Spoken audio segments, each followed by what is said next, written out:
Halo 2 has been one of the most highly anticipated games probably ever because the original game was so outstanding. It is a large part of why the Xbox has been so successful. It was truly the Xbox's original killer app, and it made good on its promises by having just this really amazing action and these really great vehicles along with the on-foot action and a multiplayer that kept people playing for long after they finished the campaign. So the story is really what gripped people in the original Halo. The multiplayer kept them coming back up until now. Halo 2 has to make good on all this stuff, and for the most part, it does.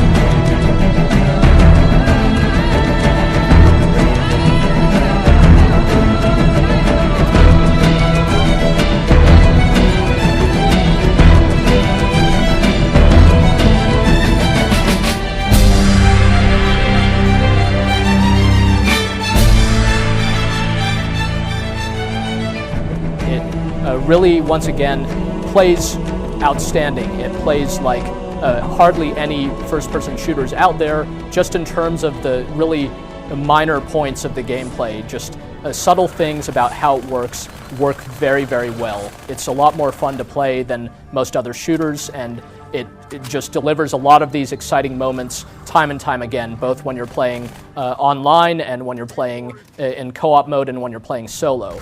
With that said, the game has a few shortcomings, especially in its story. The story ends with a cliffhanger ending that hits you like a freight truck and will probably leave you sorely disappointed. Especially if you get to that ending in the first sitting, which is possible if you're kind of a rabid Halo fan and are willing to sit there for 8 or 10 hours in one stretch to get through the campaign. So it's pretty short on top of having a story that's pretty unfulfilling. So does that make Halo 2 a bad game? Of course it doesn't. The gameplay is what matters, and it plays really spectacularly, and it has this online mode that's going to keep you coming back for as long as it takes until, you know, who knows, the next Halo game finally rolls around. It has the legs, it has the excellent graphics and the really amazing audio, but it also has these two kind of noticeable warts to keep it from the sheer perfection that some sort of expected of this game and after how long it's been in development. Halo 2's campaign really isn't that different from that of the first game. It has everything about Halo's campaign that was great and everything about Halo's campaign that wasn't so great. Most people remember Halo's campaign because it offered these really dynamic battles against this really smart AI. The enemies you'll be fighting against will dodge around, they'll use cover, they'll run away to regroup, they'll try to flank you, all kinds of stuff like that. So even if you have to replay the same fight over and over again, it still tends to be pretty different each time you try it, especially since there tend to be tons of weapons lying around, so you can try to take advantage of different tactical situations, and you'll often have friendly Marines fighting alongside you and their vehicles flying around, so things are blowing up, things are crazy, and things are exciting and a lot of fun, especially since you've got your good old melee attacks, a personal favorite of mine, so you can always clobber a foe when you're right next to him, and that'll often do him in. Then again, Halo had these certain problems, such as how the level design started to become very repetitive and very monotonous after a while, to the point where it could be pretty confusing. These things are true of Halo 2's campaign also. There are certain stretches that get to be a little tedious as far as, the scenery is concerned. The action itself is still totally top-notch from the beginning to the bitter end, but you're not going to be seeing, tons of spectacular scenery the whole time, and in fact the scenery itself, as well as most of the enemies you'll be fighting against, are pretty much similar to those of the original Halo. So the game takes an if it ain't broke, don't fix it approach, and for the most part that's a very good thing because Halo, the original game, has yet to be surpassed. Of course, Halo 2 does have some new bits. It's not just a total rehash of the first one. Early on, you'll be defending Earth from the Covenant, which is pretty impressive. I mean, you'll be running through the streets, sometimes in a warthog, sometimes at the turret of a warthog, taking down droves of Covenant. Lots of them are riding in ghosts this time, and it's just a pretty exciting sequence, especially since there are lots of nasty snipers around trying to pick you off. And it's really an amazing setup, and it makes you think that Halo 2 is going to stay there. But in fact, the game takes you away from Earth pretty early on, and you spend most of the game in different places, and in fact not focusing on the Master Chief's adventures. Instead, the game really includes a lot of material about the Covenant, and now it sort of paints the story from the Covenant's perspective in addition to the human perspective, where you'll get to learn a lot about the trials and tribulations of the Covenant and some of their political upheavals and what have you. So there's this big secondary part of the storyline now, and these enemies that you've been indiscriminately killing in the original Halo are now supposed to be these sort of sympathetic creatures that are, in the wrong war or something like that. So it's sort of a weird twist. It's not necessarily something that Halo fans are going to like very much, because they just want to focus on the killing of the Covenant and so forth, as opposed to on their, misunderstandings. And again, since the story ends on sort of a dour note, all in all, the campaign isn't as satisfying as that of the original game and might leave you pretty frustrated. As mentioned, though, actually playing the campaign is a whole lot of fun, since you'll be facing off against these tough enemies the whole time. From a technical standpoint, the campaign is quite impressive. There's basically no loading time at all, which is pretty cool. In the previous Halo, there were some occasional loading times in between the main chapters, but here they're totally hidden. Instead, you just get these split-second pauses every now and then, and in between these miles and miles of combat zones. Saving and loading is also handled extremely well. It's just totally transparent. If you die, you just pop back in, and basically you never have to manually save the game. You could just concentrate on the action. This is all the more reason why you might just blow through the campaign in 1 or 2 sittings. As for the AI, as mentioned, it's as impressive as ever, because the enemy just makes for a dynamic and rather intelligent opponent. So even though the game isn't too tough, you can always retreat and recharge your energy shields or try a different tactic or something like that. The enemy just keeps you guessing, and it keeps you entertained as you're trying to outsmart it. The AI does have a couple of flukes, such as how you'll notice that when it's in the driver's seat of vehicles, it can drive quite poorly at times. It'll run into walls and do some crazy stuff like that. And the friendly Marines you'll be fighting with don't help you a whole lot. But still, all in all, the artificial intelligence remains a highlight of Halo 2. It's too bad that you can't play the multiplayer modes with AI-controlled bots, because it seems like, with just a little more adjustment, you could have been fighting against these guys practicing in some of the multiplayer modes. There are some key differences in Halo 2's gameplay compared to the first one. There are things like how your jump is higher and floatier this time around. You don't suffer any damage from falling anymore. These are kind of subtle tweaks. There's also no longer a health meter to worry about, which sounds like it's kind of a crazy change, but it's actually a really good thing. It means that, unlike in the original game, you just never have to worry about finding health packs. All you have to worry about are your shields. So for the most part, you're either at full health or you're about to die. It makes sort of a simpler approach to some of the sequences, and it makes you not have to run around, looking for health packs in corners or annoying things like that. One of the other big changes is that it's now possible to dual wield some of the weapons that are smaller. This isn't exactly an original feature. It's been done back since Red Faction 2 and games like that, but Halo 2 implements it very well, both in single player and multiplayer. When you're dual wielding, of course, you can independently fire your weapons using the left and right triggers, and this gives you double the stopping power. At the same time, it means that you can't throw grenades, which, if you've played Halo, you know those are really effective. And it also means you can't execute your melee attack without dropping the offhand weapon first. So as a result, dual wielding is really quite well balanced. It's very useful in certain cases, but in other cases you don't want to use it, and of course with some of the bigger weapons, you can't use it. As for Halo 2's vehicles, they're mostly pretty much the same as those of the original game. You'll find the Warthog and the Ghost and the Banshee, all those are back here, and they're usable in single player and multiplayer. They've all undergone some enhancements, though, which makes them freshened up a bit and not seem like the same old thing. The Warthog can now execute power slides for even more slippery turns, and the Ghost has an afterburner now, so it can ram guys down, and is probably the most fun to drive vehicle now. It's really quite strong in multiplayer, since you can just run people over if the double plasma guns aren't enough. The vehicles can sure seem powerful, but both in the single-player game and the multiplayer game, you can hijack them if they're posing too much of a problem and if your opponent isn't very, very careful.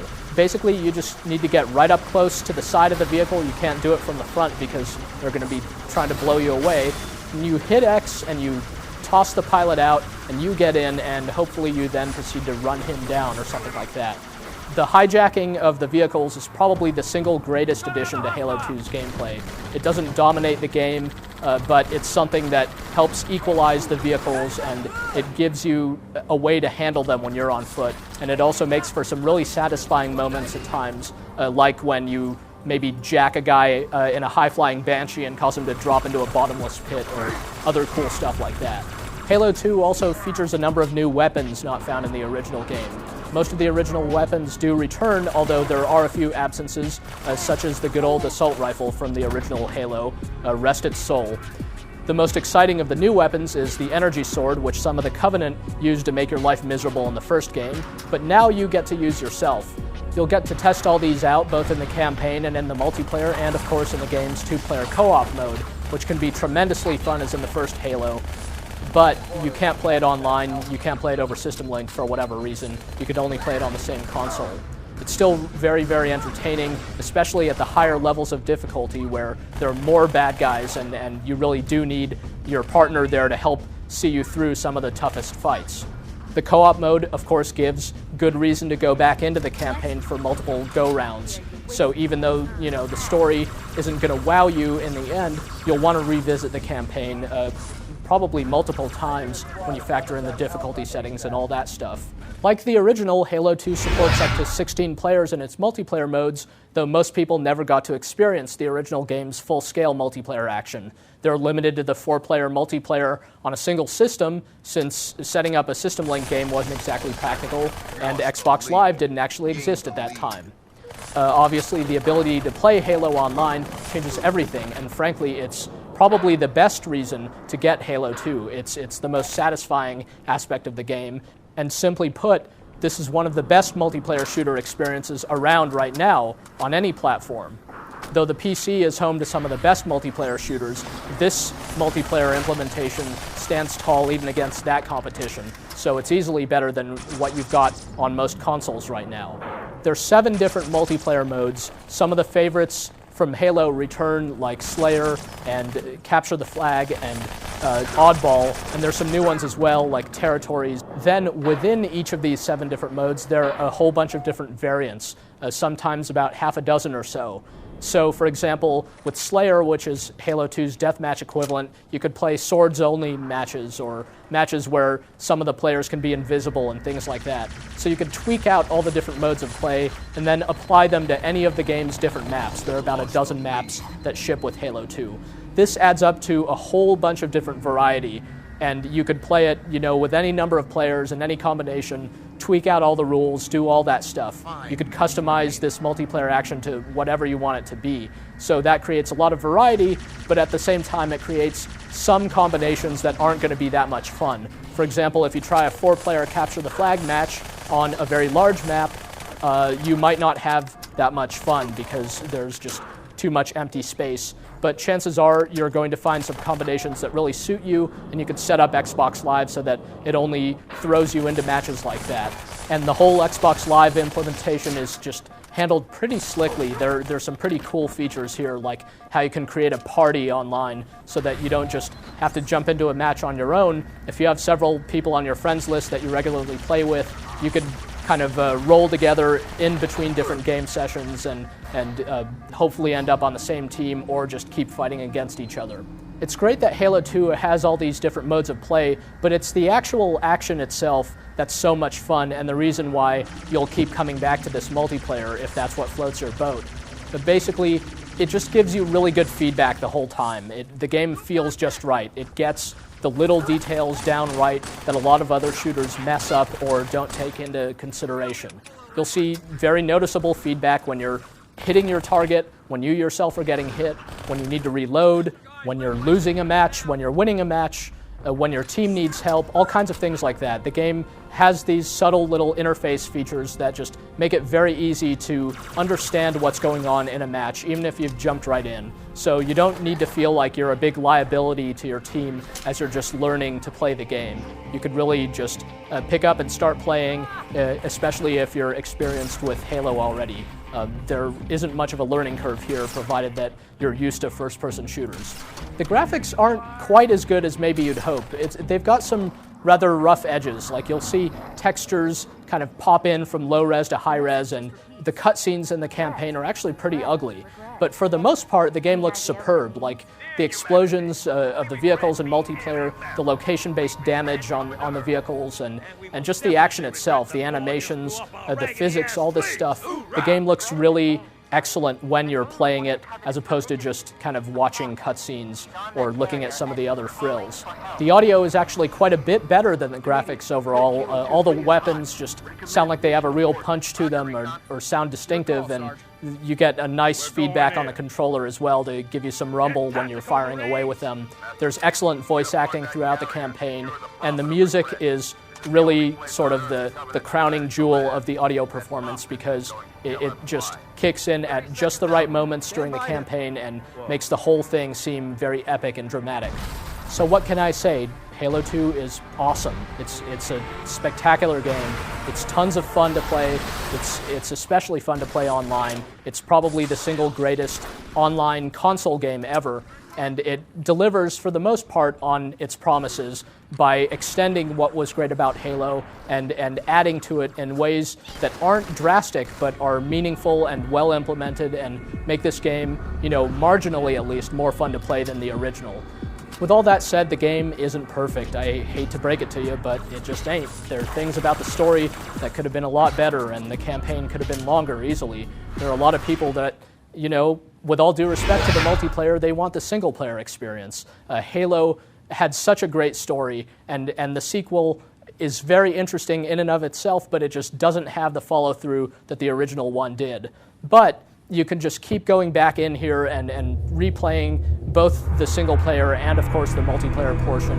And the whole thing is presented so well that it's just extremely fun to play, and it is, in fact, the must-have Xbox game that everyone was hoping it would be. And that says a whole lot for it. It's very few games that manage to succeed at this level.